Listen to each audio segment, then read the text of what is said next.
Assalamualaikum warahmatullahi ta'ala wabarakatuh. Innal hamdalillah, salatu wassalamu ala Rasulillah Muhammad ibn Abdullah wa ala alihi wa ashabihi wa mawallah. Amma ba'd. Jamaah rahimakumullah.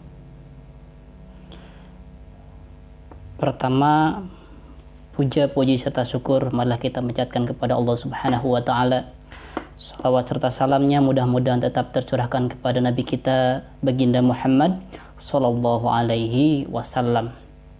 Insyaallah pada pertemuan kali ini kita akan melanjutkan pembahasan, yaitu kita akan membahas tentang rukun iman, yang mana itu merupakan poin utama, bekal dan juga pondasi keimanan kita kepada Allah Subhanahu wa taala. Tapi sebelumnya, agar kegiatan kita ini menjadi lebih berkah dan ilmunya juga lebih berkah bagi diri pribadi khususnya dan umumnya bagi berjamaah semuanya, kita insya Allah tidak akan pernah lupa untuk diawali dengan tawasul dan berdoa untuk mendoakan ulama yang mengarang kitab Safinatun Najah ini agar ilmunya berkah sampai kepada kita sebagai ilmu yang bermanfaat. Amin ya Allah, amin ya rabbal alamin. A'udzu billahi minasyaitonir rajim. Bismillahirrahmanirrahim. Ila hadratin nabiyil mustafa sayyidina Muhammadin sallallahu alaihi wasallam wa ala alihi wa ashabihi wa azwajihi wa dzurriyyatihi wa ahli baitil kiram. Tsumma ila arwahi musannif hadzal kitab ay Syekh Muhammad Nawawi bin Umar Al-Jawi wa Syekh Salim bin Sumair ghafarallahu ta'ala wa nafa'ana bi ulumihim wa radiyallahu anhum wa rahimahum wa nawwara quburahum jannah. Al-Fatihah. A'udzu billahi minasyaitonir rajim. Bismillahirrahmanirrahim. Alhamdulillah Ar-Rahmanir Rahim, Maliki Yaumiddin, Iyyaka na'budu wa iyyaka nasta'in, ihdinas siratal mustaqim, siratal ladzina an'amta 'alaihim, ghairil maghdubi 'alaihim waladdallin. Rabbi firli wa liwalidayya, amin. Bagi teman-teman yang ingin ikut ngaji bareng atau mau belajar bareng, kita sekarang mengaji kitab Safinatun Najah tentang pasal rukun iman kepada Allah Subhanahu wa taala. Yang punya kitabnya boleh diambil lalu dibuka kitabnya. Kita buka pasal yang sama, yaitu terkait dengan rukun iman pada Allah Subhanahu wa taala dan segala sesuatu yang datang atau yang bersumber dari Allah Subhanahu wa taala yang tentunya wajib kita imani. Kita langsung saja jamaah. Bismillahirrahmanirrahim. Faslun, fasal. Arkanul imani, rukunnya iman, sittatun, ada 6. Jamaah rahimakumullah, dalam pasal ini fi bayani jami'i ma wajaba bihi al-imanu, pasal ini menjelaskan tentang segala sesuatu perkara yang mana bagi kita itu hukumnya wajib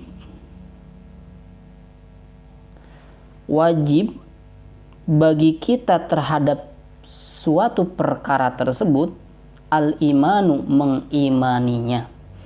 Jadi membahas tentang perkara-perkara yang kita sendiri secara pribadi itu wajib untuk mengimani perkara tersebut. Wal barohinu, dan dalil-dalilnya,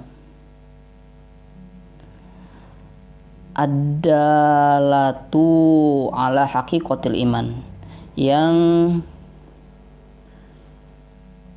menjelaskan atau yang mengarahkan kita kepada hakikat iman itu sendiri.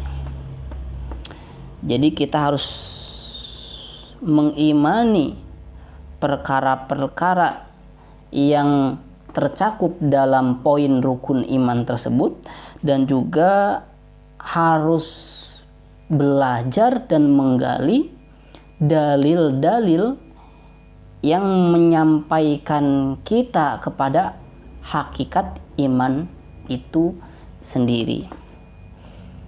Karena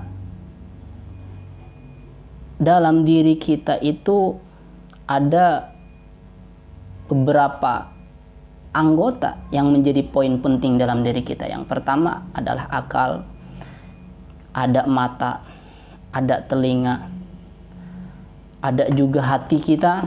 Ini hati kita. Lalu bagaimana kita memposisikan akal kita, telinga kita, mata kita, dan hati kita tatkala kita beriman terhadap sesuatu yang menjadi poin dari rukun iman itu sendiri.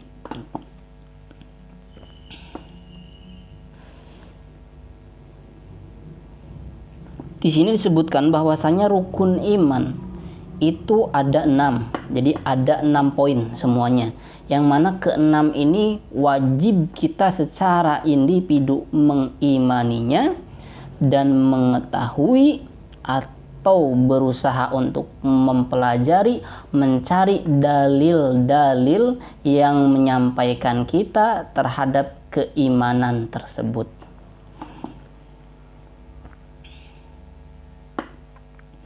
Fal imanu lughatan mutlaqan. Yang dimaksud dengan iman secara bahasa, iman mutlak hanya iman saja. At-tasdiqu yaitu membenarkan. Sawaun kana bima jaa bihin nabi. Jadi membenarkan terhadap sesuatu yang datang dari Nabi Muhammad sallallahu alaihi wasallam, au bi ghairihi, atau dari selain Nabi, atau dari selain Nabi Muhammad sallallahu alaihi wasallam, terlepas itu dari segi ucapannya atau perilakunya. Nah, itu yang dimaksud dengan iman secara lughat. Jadi kita membenarkan ucapan Nabi, perkataan Nabi, tingkah laku Nabi, atau ucapan dan tingkah laku selain daripada Nabi Muhammad sallallahu alaihi wasallam. Wa syar'an, dan definisi iman menurut syara atau syariat, yaitu at-tasdiqu bi jami'i ma jaa bihi Nabi sallallahu alaihi wasallam. Kita membenarkan terhadap segala sesuatu yang mana sesuatu tersebut datang dari Nabi Muhammad sallallahu alaihi wasallam. Apa sesuatu tersebut? Yaitu bima ulima minad dini bidururati, terhadap sesuatu perkara yang telah diketahui oleh kita atau oleh agama, telah dijelaskan oleh agama, minad dini, dari urusan agama, bidururati, dengan secara jelas, dengan secara terperinci, agama sudah menjelaskannya, maka kita wajib mengimaninya. Jadi itu definisi iman secara syara atau secara syariat. La mutlaqan, tidak dengan secara mutlak, ya. Jadi tidak harus secara mutlak jelas atau nampak atau terlihat, karena sesuatu yang dijelaskan oleh agama itu ada hal-hal yang memang bisa kita lihat dalam kehidupan sehari-hari, atau sesuatu yang belum bisa kita lihat atau belum bisa kita ketahui dengan akal indera kita. Contohnya Sesuatu yang kita ketahui secara umum yaitu adalah ibadah-ibadah, ya sholat, zakat, puasa, kita bisa melihatnya. Dan sesuatu yang tidak bisa ketahui tapi kita wajib imani adalah sesuatu yang belum kita lihat dan belum datang sekarang. Contohnya apa? Yaitu hari kiamat. Atau sesuatu tentang surga dan neraka yang mana kita sendiri belum pernah melihatnya, tapi kita wajib mengimaninya. Wa mana tasdik, dan makna tasdik membenarkan itu adalah huwa haditsun nafsi, yaitu menceritakan hati itu, hati kita itu maksudnya tersirat dalam hati kita. At-tabi'u lil jazmi, yaitu mengikuti terhadap sesuatu yang pasti. Sesuatu yang pasti itu adalah sesuatu yang bersumber dari agama, dari Allah Subhanahu wa taala, yang disampaikan melalui rasulnya Allah Subhanahu wa taala. Sawa'un kana al-jazmu an dalilin. Adapun sesuatu yang pasti itu datang dari sebuah dalil yang kita miliki atau kita mempunyai dalilnya, wa yusamma ma'rifatan, dan itu wa yusamma ma'rifatan, dan keyakinan tersebut itu dinamakan dengan tingkatan ma'rifat. Jadi kita meyakini sesuatu yang bersumber dari Allah, lalu kita mengetahui dalilnya karena kita telah mempelajari ilmu tentang dalil-dalil tersebut, maka dikategorikan itu adalah iman secara ma'rifat. Au antaklidin, atau secara taklid. Taklid itu kita tidak disertai dengan dalilnya. Wa makna hadisun nafsi, dan maknanya taklid itu adalah cuman ucapan hati kita tanpa kita tahu dalil Al-Qur'annya, dalil secara hadisnya Nabi Muhammad SAW. Tapi kita meyakini bahwasanya sesuatu perkara yang terkait dalam hal agama ini adalah benar-benar dari Allah Subhanahu wa taala, tapi kita tidak tahu dalilnya secara sumber Al-Qur'an atau secara sumber dari hadis Nabi Muhammad SAW. Antakulatil kan nafsu, dengan mengucapkan hati tersebut, ay al qalbu, yang maksudnya adalah hati, raditu bima jaa bihin nabi, saya ridho terhadap sesuatu perkara yang datang dari Nabi Muhammad sallallahu alaihi wasallam. Jamaah rahimakumullah, kita berbicara tentang keimanan. Di sini juga jelaskan tentang tingkatan keimanan, kurang lebihnya ada 5 tingkatan keimanan. Yang pertama adalah iman taklid. Yang dimaksud dengan iman taklid adalah kita tahu terhadap poin-poin akidah, keimanan, tetapi kita tidak tahu dalil mana yang menopang poin keimanan tersebut. Entah itu yang bersumber dari Al-Quran atau yang bersumber dari hadis Nabi Muhammad Sallallahu Alaihi Wasallam. Lalu iman yang seperti ini dianggap sah, boleh. Akan tetapi apabila dia tidak tahu dalilnya, padahal dia ada waktu untuk belajar mencari dalilnya, maka dia dihukumi dosa. Karena walaupun dia tidak tahu dalilnya, tapi dia ada keluangan waktu untuk mencari dalil tersebut, untuk belajar ilmu agama agar tahu dalilnya, tetapi tidak menggunakan waktu luangnya tersebut, maka dia dosa dalam keimanan ini. Tapi lain halnya kalau dia tidak tahu dalilnya dan memang waktunya sibuk atau tidak ada waktu untuk belajar ilmu agama, atau memang belum menemukan dalil tentang poin keimanan tersebut, maka tidak dihukumi dengan hukum dosa. Yang kedua adalah iman ilmu, yaitu mengetahui akidah disertai dengan dalil Qur'annya atau dalil dari hadis Nabi Muhammad SAW. Contohnya kita meyakini bahwa Allah Subhanahu wa taala itu adalah tunggal atau satu. Mana dalilnya? Kita tahu dalilnya itu sesuai dengan surat Al-Ikhlas. Qul huwallahu ahad. Qul, katakanlah, huwa, dialah Allah, al-ahad, yang maha satu. Nah, itu dalilnya. Terus yang ketiga adalah iman i'yan. Yang dimaksud dengan iman i'yan di sini adalah kita bermakrifat kepada Allah dengan menyatukan hati kita kepada Allah Subhanahu wa taala, seolah-olah hati kita itu melihat Allah Subhanahu wa taala. Nah, biasanya di sini golongan wali-wali Allah Subhanahu wa taala, dan iman i'yan ini biasa disebut dengan iman kategori ainul yakin. Terus yang keempat ada iman hak.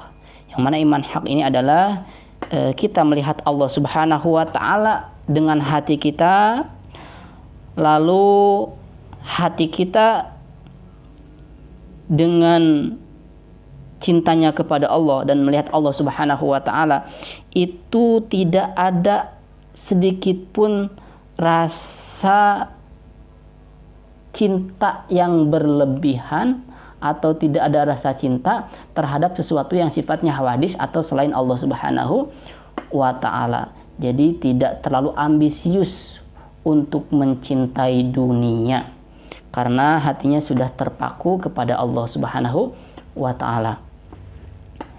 Di sini sebut iman hak itu adalah iman hakul yakin. Imannya para sahabat Nabi Muhammad Shallallahu Alaihi Wasallam. Lalu yang kelima adalah iman hakikat. Nah, ini udah berbicara tentang hakikat, yang mana berarti keimanannya adalah langsung kepada Allah Subhanahu wa taala tanpa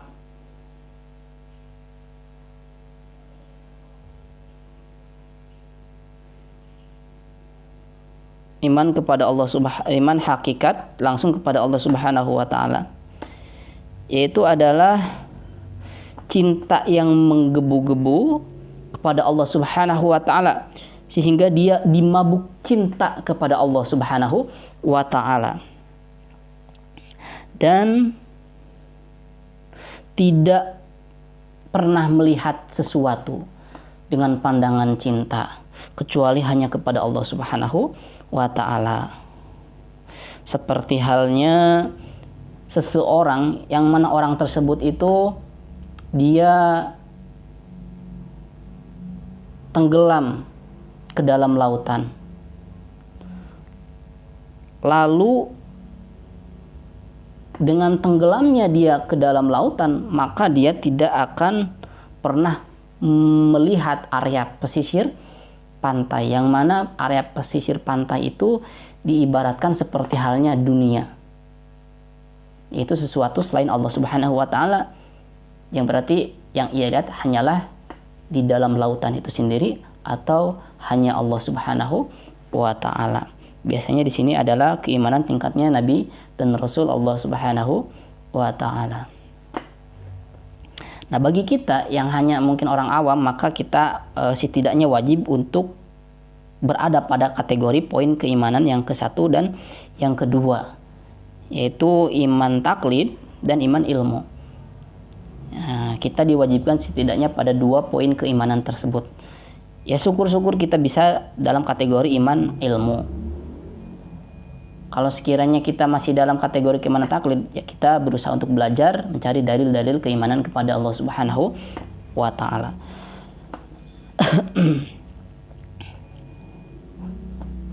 Lalu poin iman yang pertama adalah antu'mina billahi. Kita beriman kepada Allah Subhanahu wa taala.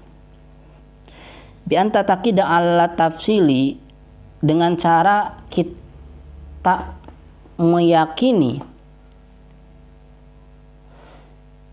atas dasar secara rinci, anallaha maujudun, sesungguhnya Allah itu adalah maujud.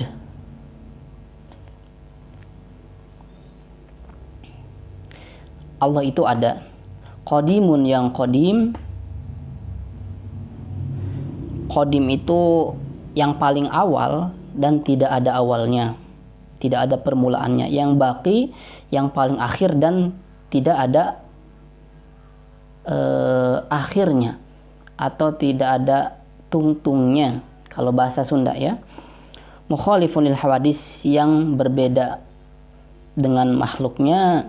Mustagni yang maha kaya, an kulli syai'in terhadap sesuatu, wahidun yang maha satu, qadirin yang maha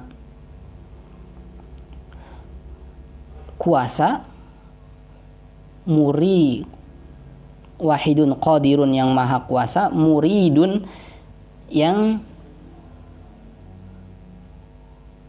maha menghendaki, alimun yang maha ilmu, samiun yang maha mendengar, basirun yang maha melihat, mutakallimun yang maha berucap, wa alal ijmali, dan atas dasar jumlahannya, anallaha sesungguhnya Allah, kamalatun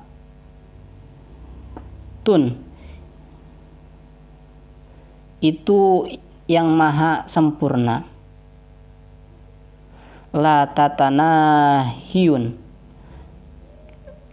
dan tidak ada ujungnya kesempurnaan Allah Subhanahu wa taala itu.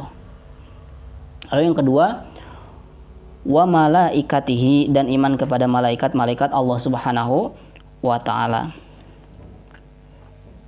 Bi anta taqida annahum, dengan cara menekadkan sesungguhnya malaikat-malaikat Allah itu ajsamun adalah jisim-jisim, bentuk-bentuk, nuroniyatun yang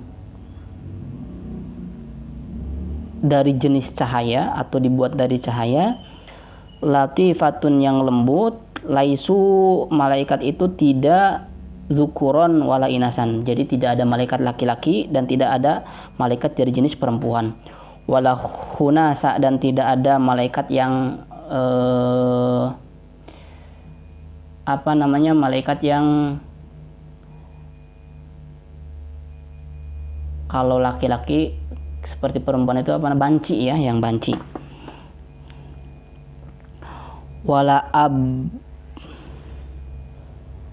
Wala abba lahum, dan tidak memiliki bapak, wala umma lahum, dan tidak memiliki ibu, swadikuna, yang mereka itu selalu benar dalam ucapan dan tindakannya karena selalu taat sesuai dengan perintahan Allah Subhanahu wa taala. Fima akhbaru bihi, terhadap sesuatu yang mereka ucapkan terhadap perkara tersebut, anillahi dari Allah. La yakuluna, tidak makan, wala yasrabuna, dan malaikat itu tidak minum, wala yatanakahuna, dan mereka itu tidak menikah, wala yatawaladuna, dan tidak pernah melahirkan anak, wala yanamuna, mereka itu malaikat-malaikat Allah itu tidak pernah tidur, wala tuktabu a'maluhum, dan amal-amalan mereka itu tidak pernah dituliskan atau dicatatkan sebagai amal baik dan amal buruk. Li'annahum kutabun, karena sesungguhnya malaikat-malaikat itu adalah mereka yang menulis amalan-amalan perbuatan manusia. Wala yuhasabuna, dan nanti tidak akan dihisab. Li'annahum al-husabu, karena mereka nanti adalah yang menghisab. Wala tuzanu, dan tidak akan pernah ditimbang amal perbuatan mereka itu. Li'annahum la sayyi'ati lahum, karena para malaikat Allah itu tidak pernah berbuat keburukan. Wa yuhsyaruna ma'al jinni wal insi, dan kelak di yaumul qiyamah malaikat-malaikat Allah ini akan dikumpulkan beserta para jenis jin dan jenis manusia.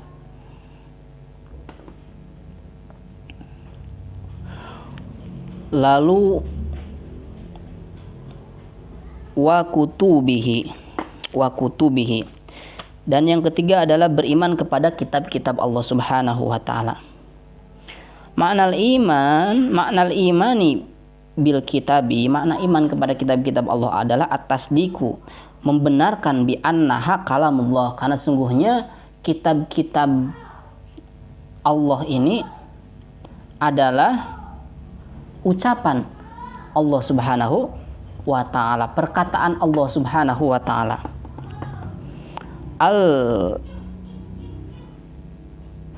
Al-manzilu ala rusulihi, yang diturunkan kepada rasul-rasulnya Allah Subhanahu wa ta'ala.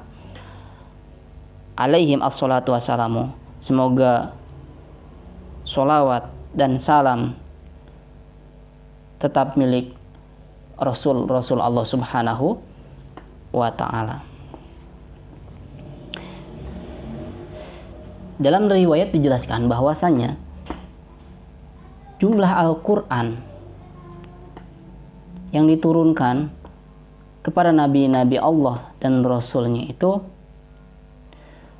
ada 104 kitab, yang mana dari 104 kitab ini ada yang berbentuk kitab dan ada juga yang berbentuk suhuf atau lembaran-lembaran kecil atau lembaran-lembaran yang sangat singkat.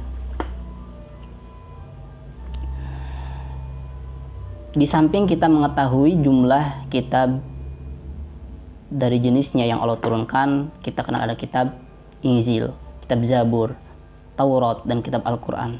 Tapi sebetulnya semuanya ada 104 kitab, yang mana dari 100 kitab ini Allah turunkan kepada Nabi dan Rasul Allah Subhanahu wa ta'ala. Dari 104 kitab ini Allah turunkan kepada Nabi Adam sejumlah 10 suhuf. Jadi terima oleh Nabi Adam alaihissalam. Lalu kepada Nabi Sid sebanyak 50 suhuf. Ke Nabi Idris sebanyak 30 suhuf. Nabi Ibrahim alaihissalam sebanyak 10 suhuf. Lalu Nabi Musa diturunkan kitab Taurat. Nabi Daud diturunkan kitab Zabur. Nabi Isa diturunkan kitab Injil. Lalu kepada Nabi kita Nabi Muhammad SAW diturunkan kitab suci Al-Quranul Karim, yang mana Al-Quran ini menjadi mukjizat Nabi Muhammad SAW yang paling terbesar yang akan berlaku sampai akhir zaman atau hari kiamat. Kita buka lagi. Warusulihi, dan iman kepada utusan Allah Subhanahu wa ta'ala, karena Allah itu memiliki utusan-utusan yang diutus oleh Allah ke dunia ini untuk menyebarkan syariat dan agama Allah Subhanahu wa ta'ala kepada seluruh makhluk yang ada di dunia ini. Jadi yang keempat, iman kepada Rasul-Rasul Allah Subhanahu wa ta'ala. Siapa Rasul Allah itu adalah wahum afdalul ibadillah, mereka itu adalah hamba-hamba Allah yang paling mulia. Qala ta'ala, Allah juga berfirman, wa kulla faddalna 'alal 'alamin. Ini dalam surat Al-An'am ayat 86. Dan semuanya dari para nabi dan rasul, Allah itu faddalna, telah mengunggulkan mereka, nabi dan rasul, 'alal 'alamin, atas seluruh alam, atas seluruh makhluk yang Allah ciptakan. Jadi mengungguli semua makhluk yang Allah ciptakan. Siapa? Yaitu para nabi dan rasul Allah Subhanahu wa ta'ala. Arsala lil khalqi, mereka diutus. Arsala diutus lil khalqi, kepada makhluk, rusulan, rasul-rasul Allah, rijalan, dari golongan laki-laki. Jadi tidak ada perempuan. La ya'lamu adaduhum, yang tidak mengetahui adaduhum, jumlahan mereka, illallahu, kecuali Allah. Awaluhum Adamun, yang pertama itu adalah Nabi Adam alaihissalam. Khatimuhum, dan yang paling terakhir adalah wa khatimuhum wa afdaluhum, yang paling terakhir dan paling mulia dari para nabi dan rasul, Sayyiduna Muhammad sallallahu alaihi wasallam, yaitu Nabi Muhammad sallallahu alaihi wasallam. Mungkin kita pernah mendengar setidaknya ada sejumlah 25 nabi dan rasul yang wajib kita ketahui. Dan juga ada yang menjelaskan bahwasanya secara keseluruhan jumlah nabi dan rasul itu ada yang menyatakan para ulama sejumlah 113. Ada yang mengatakan 114, ada yang mengatakan di angka 115 jumlah nabi dan rasul. Tapi itu per ikhtilafan ya, atau perbedaan. Dan secara keseluruhan dari jumlah nabi yang bukan rasul itu ada 124.000, banyak sekali ya. Nah itu, lalu apa sih perbedaan rasul dan nabi? Apakah setiap rasul itu nabi atau apakah pula setiap nabi itu rasul? Jadi jawaban seperti ini. Setiap rasul itu adalah nabi ya sahabat. Terus tidak setiap nabi itu rasul. Karena ada nabi yang tidak termasuk rasul. Tapi kalau sudah rasul, maka sudah pasti rasul tersebut juga dikategorikan sebagai nabi Allah. Yang dimaksud dengan rasul itu adalah seseorang yang mendapatkan wahyu dari Allah Subhanahu wa taala melalui malaikat Jibril, lalu dia mempunyai kewajiban terhadap wahyu tersebut untuk diamalkan oleh dirinya dan juga disampaikan kepada seluruh umatnya. Itu definisi rasul. Lalu yang dimaksud dengan nabi adalah seseorang yang mendapatkan wahyu sama dari Allah melalui malaikat Jibril, lalu hanya diperuntukkan wahyu tersebut untuk diamalkan oleh dirinya sendiri. Lalu apa kewajiban nabi terhadap umatnya? Kewajibannya hanya menyampaikan dan memberitahu kepada umatnya bahwa dirinya adalah seorang nabi Allah Subhanahu wa ta'ala. Tidak diwajibkan untuk menyampaikan syariatnya, tapi hanya memberitahu bahwa dia adalah nabi Allah Subhanahu wa ta'ala. Tujuannya apa? Yaitu adalah tujuannya agar umatnya bisa memuliakan dan menghormati dirinya yang sebagai nabi Allah Subhanahu wa ta'ala. Seperti itu. Lalu wabil yaumil akhiri, dan yang kelima adalah iman terhadap hari akhir ya, hari akhir. Bi an tusaddiqa, dengan cara membenarkan biwujudihi, dengan nanti akan adanya hari akhir tersebut. Wa bi jami'i ma, dan membenarkan terhadap sesuatu istamala yang terjadi alaihi pada yaumul akhir tersebut. Kal hasyri, seperti hasyar di yaumul mahsyar. Terus wal hisab, seperti hisab, diperhitungkannya amal baik dan buruk kita. Wal jannati, dan surga, wan nari, dan neraka.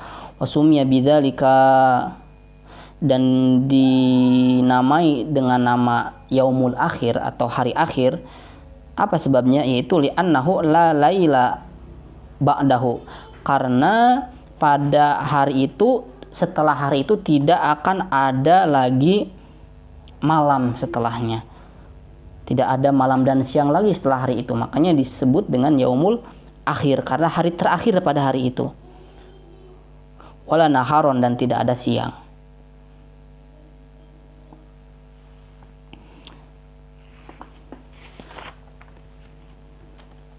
Lalu kita biasa juga mendengar istilah yaumul akhir itu adalah hari kiamat. Lalu kenapa bisa disebut dengan hari kiamat? Maka berawal dari kata koma yang artinya berdiri, yang mana pada hari kiamat itu semua makhluk dari jenis manusia diberdirikan oleh Allah, dibangkitkan lagi oleh Allah Subhanahu wa ta'ala dari dalam kuburnya. Maka disebut hari itu hari kiamat. Pada hari itu, saat manusia dibangkitkan oleh Allah dalam kuburnya, disebut dengan yaumul ba'ats, yaitu hari dibangkitkannya semua umat manusia, dari Nabi Adam sampai cucu-cucunya Nabi Adam, atau sampai umatnya terakhir dari umatnya Nabi Muhammad Sallallahu Alaihi Wasallam, atau generasi terakhir dari golongan umat manusia. Wabil qadari, dan iman kepada qadar, ketentuan atau ketetapan Allah, khairihi wa syarihi, baik itu ketentuan yang baik atau ketentuan yang buruk dari Allah Subhanahu wa taala, minallahi taala, dari Allah Subhanahu wa taala. Jadi yang keenam, kita mengimani terhadap ketentuan Allah, terlepas itu adalah ketentuan yang baik atau ketentuan yang buruk, minallahi taala, dari Allah Subhanahu wa taala. Qala al-Fushniyu, telah berkata Imam Fushni, wa ma'nal iman bihi, mana iman terhadap qadar adalah anta taqidah, kamu harus meyakini annallaha ta'ala qaddara, Allah ta'ala itu mampu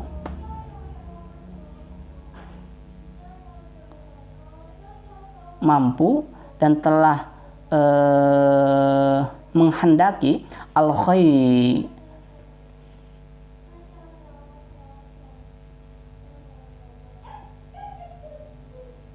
al-khaira, terhadap sesuatu yang baik, wasyarra, dan sesuatu yang buruk, qadarul khairi wasyarri, Allah itu telah menghendaki terhadap sesuatu yang baik dan yang buruk, qabla khalqil khalqi, sebelum diciptakannya seluruh makhluk. Wa inna jami'al kainati, dan sesungguhnya seluruh yang ada di dunia ini biqadaillahi, itu adalah bentuk daripada ketentuan Allah Subhanahu wa taala. Terlepas itu sesuatu yang diciptakan atau beserta dengan nasibnya, dengan rezekinya, itu sebetulnya telah disesuaikan dengan kadar qada atau ketentuannya Allah Subhanahu wa taala. Wa qadrihi,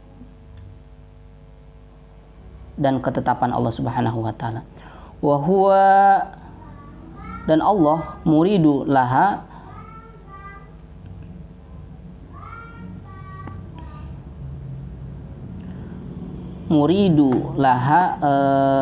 menghendaki terhadap sesuatu yang ada ini. Jadi sesuatu kebaikan dan keburukan itu sebetulnya bersumber dari Allah Subhanahu wa taala. Bahkan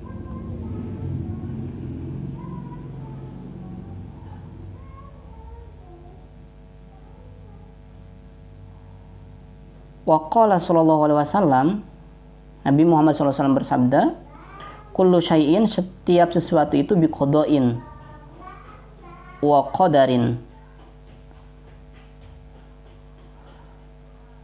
itu sudah tercakup dalam qada dan qadarnya Allah Subhanahu wa taala. Hatal azzi, mencakup juga sesuatu yang menimpa, yang berupa bentuk bencana. Wa qala sallallahu alaihi wasallam, dan Nabi Muhammad sallallahu alaihi wasallam bersabda, la yu'minu min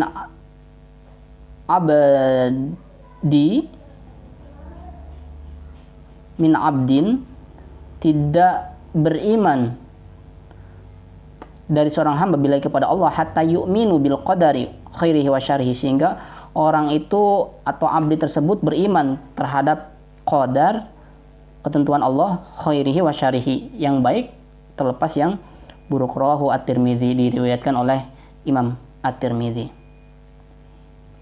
Bahkan Allah Subhanahu wa taala juga berfirman, qala ta'ala,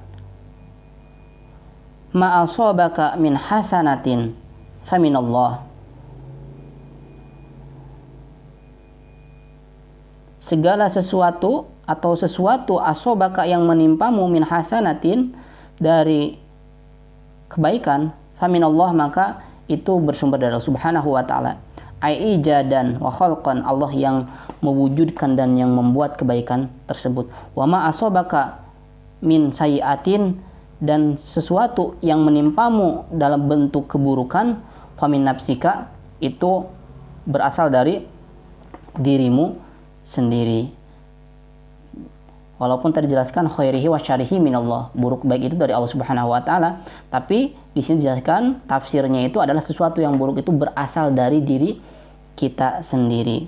Kenapa? Karena sesuatu yang buruk itu adalah sesuatu yang bisa kita ikhtiarkan, apakah kita mau mengikuti yang buruk tersebut atau kita menjauhi perbuatan buruk tersebut. Dan juga sebagai bentuk kita mengagungkan, memuliakan Allah Subhanahu wa ta'ala. Tapi kita harus membahasakan seperti itu, yang baik dari Allah, yang buruk adalah dari diri kita sendiri. Sebagaimana juga firman Allah Subhanahu wa ta'ala dalam surat Ar-Rum ayat 41, "Tuharul fasadu fil barri wal bahri bima kasabat aydin nas."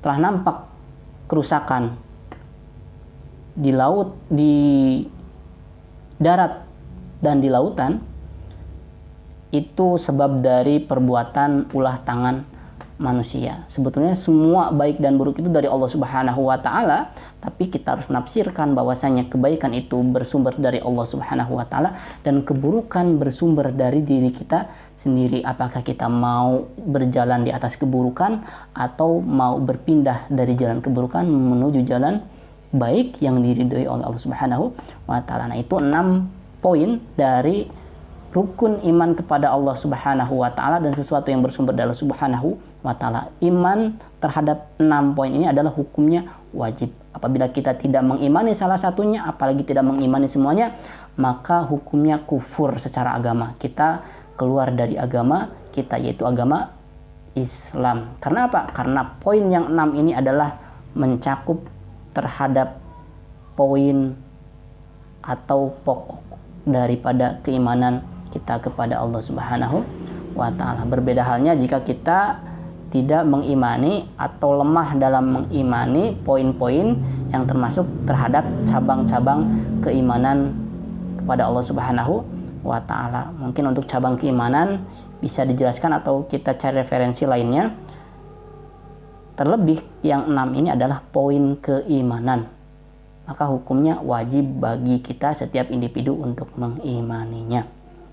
Mungkin itu, mudah-mudahan banyak ilmu yang bermanfaat untuk kita, terutama untuk meningkatkan kualitas keimanan kita kepada Allah Subhanahu wa ta'ala. Amin ya Allah, amin ya rabbal alamin. Ditutup dengan kita membaca doa kifaratul majlis bersama-sama. Subhanakallahumma wa bihamdika asyhadu an la ilaha illa anta astaghfiruka wa atubu ilaik. Wassalamualaikum warahmatullahi taala wabarakatuh.